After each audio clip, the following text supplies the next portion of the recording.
Hey, I'm back, and this time we're talking. Last night took a L, but tonight I bounce back. Life happens, things happen, but how do you bounce back off of them and get your life back together? Well, find out in this video. So whether it's a relationship, a friendship, a conversation, a job, where you live, whatever situation, whatever you're going through, it has you to where it's hit you and you got to bounce back off of it, right?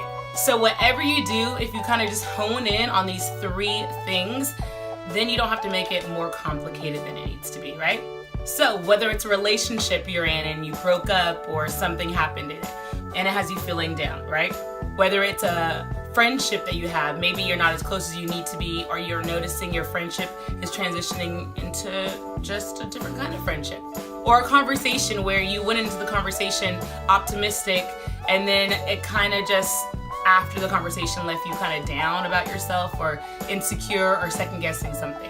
Or even a job where you went into it great, but now you're kind of feeling like undervalued, or anything, any of those categories, or any category I failed to mention.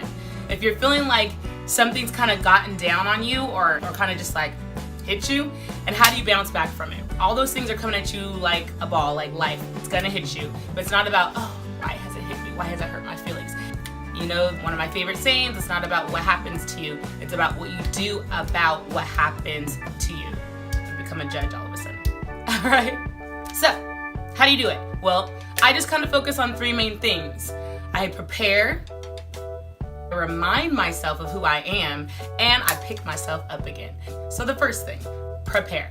Prepare for the worst to happen. Now I know this could be a gray or fine line between thinking of always the worst is gonna happen, but stay optimistic. You know, I stay optimistic, stay positive, but acknowledging that anything can happen. So as much as any good thing can happen, anything bad can happen. So prepare yourself, but prepare yourself while thinking positive. So for instance, if you're in a relationship, and I'm not saying be in a relationship preparing yourself for it to be over, but knowing that you're gonna be okay if the relationship ends. It's great why it's happening and embrace it while it's happening, but think like, if I don't have this, it's not gonna be the end of the world. It'll be disappointing and maybe I'll be sad about it, but my whole world won't come to an end. You're gonna be okay. But prepare yourself to know that there's nothing that can happen to you that will break you completely. It will be sad, it will suck, it'll be very unfortunate, but you'll still want to continue to live. You'll still have purpose, right? Or even in a friendship, if this person stopped being your friend, what would you do? Would you feel like, I have nobody, I have no friends, nothing? Or would you be like, it would be extremely sad, I'll be extremely sad about it, but I know if that person's not meant to be my friend, there's still someone else. Same thing with relationship. If it ends, you have to trust and know if it was supposed to be, it would have still lasted, right? There's these moments in our life where you have the potential to think like it's all over. This is it for me. You know what I mean? But I honestly feel like that's a test to prepare you. Like, do you think if you lose this one thing, because when you lose something, it's kind of one area of your life. Whenever we think it's attacked every area of our life, we're kind of, I don't want to say the word over-exaggerating, but we're kind of over-exaggerating, right? If I lose my job, my whole world's not over. That's just that. I still have friends, those stand true. I still have family. I still have myself. You still have your health, you know, but we like to think that the whole world is coming to an end when it's just a kind of a part of our life. For instance, let's say a job, right? How do you bounce back from a job that doesn't value you as an employee or somebody that works with them, or a business that you work with, or a client or something like that? If that job were to go away, if that client were to go away, if your career were to stop in the direction that you think it is, would you feel like it's over for you? If your answer is yes, it's okay. Thinking about it first, it hasn't happened yet, so you're okay. But think about, if this is over, will you be okay?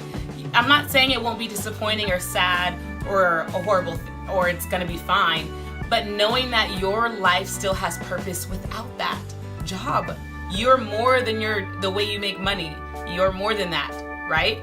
Jobs will come and go. Nothing is permanent. Nothing is indefinite, right? Michael Jordan, the best of all time, that's a job where people can think of like, oh, he'll never get fired. As long as he wants to do it, he does it. But now that he's not a professional basketball player, he still needs to have purpose in knowing who he is, right? Same for you, right? The way you do your job in your 20s or your 30s isn't going to be the same way you do it in your 60s, right? At some point, somebody's going to shift and grow.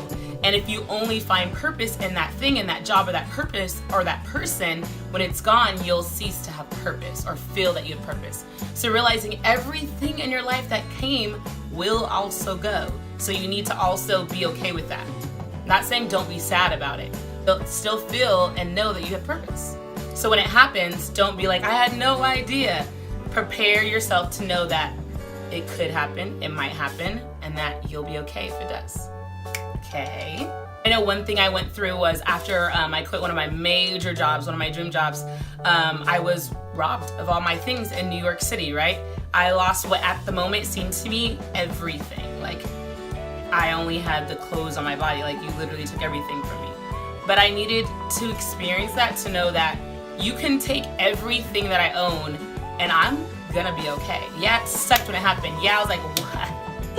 Why me? You know what I mean? But at the same time, I was like, you know what? I needed that to happen, because when I got back home after my trip to New York, I gave away so many things and I felt so freeing. I was like, I don't need these things. I only kept what I felt like I needed, not just things that I just liked having just because it's nice to have. If that makes sense. It made me know that no matter where I was in my life, if you ever took material things away from me, I will be perfectly fine. Especially the second time around. First time, it was rough. But now if that ever were to happen to me again, I'd be perfectly fine. It would suck. It would be very, like, inconvenient to my life, but at the end of the day, I wouldn't feel like it's the end of the world, right? I'd be able to bounce back a lot faster. That's the thing about bouncing back. The second time it happens to you, you're like, try again. I've done this before, right?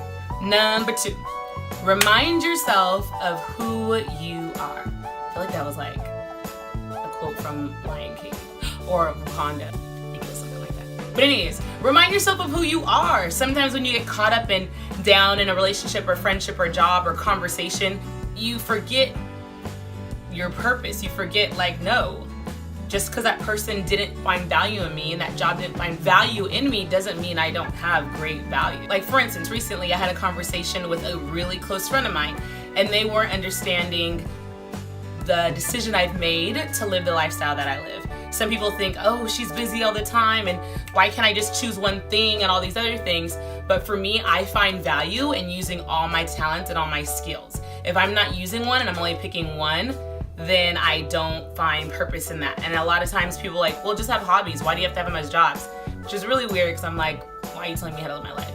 But at the same time, it's a decision that I've made for myself. I've tried other ways and know that this is the way that doesn't make sense to a lot of people, but I'm okay with that. But when I had that conversation with that friend, I was getting frustrated. Like, why aren't they understanding me? Why aren't they understanding this is what I want and I love it? And if I were to die tomorrow, I'd feel like I'm doing what I'm supposed to. But that conversation left me feeling like a friend of mine or someone close to me wasn't understanding how it took me a long time to make this decision to live this life, and that their conversation made me think that they think I don't know what I'm doing. Like, their advice was better for me than the decision I made for myself. And I was feeling like, why don't they understand? Like, I'm so happy. This is the life I chose. I want this. And I'm the happiest I've ever been. And they were like, well, why don't you just have a regular 9 to 5? Why don't you just do a 9 to 5 that you like? I felt like they needed to understand my life. And in your job, your friendship, whatever, doesn't need to understand it. After I got done talking to them, I kind of felt like, ugh, why don't they understand? I just had to stop and be like, I know who I am. I have peace with who I am, and that's okay, and that's enough.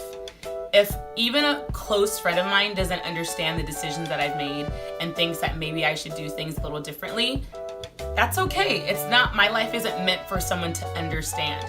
And honestly, what I think is really cool is if the people closest to you don't even understand your life and it doesn't make sense, to me, in my world, the way I think you're actually doing more of what you're supposed to be doing. I think when we take risks in life, when we do things and we live out our purpose more, it's so extreme that people don't understand it. I feel like when your life makes a little bit too much sense and it's a little safe, I think you're kind of just staying like this. I don't feel like you're really growing or challenging yourself, right? Because if the greatest, most successful people in the world tried to explain to us in their stage 1 when it really started what they were trying to do, we'd be like, that doesn't make any sense. We tell people like Albert Einstein, why don't you just work for this other company, you know?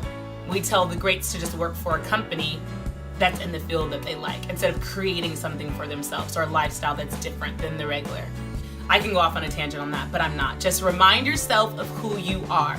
If you're in a relationship and the person doesn't value, remind yourself of your values and how important you are. If a job doesn't value you for who you are, probably you're not supposed to be there anymore, right? Know that you're very smart, you're a hard worker. And if they don't accept you for that, it's time to grow and branch on to something else. If a friendship doesn't value having you close anymore, then don't hold on to that closeness. Just accept the distance. Friendships come and go, get close and further away. Just let them be what they're supposed to be, and as long as you don't force it, you're stress-free. Did I just rhyme? Okay, I'm done with that tangent. Let's just get to the third point. Third thing to do on how to bounce back. Pick yourself up. Pick yourself up. I look like I'm praising Jesus right now. Pick yourself up.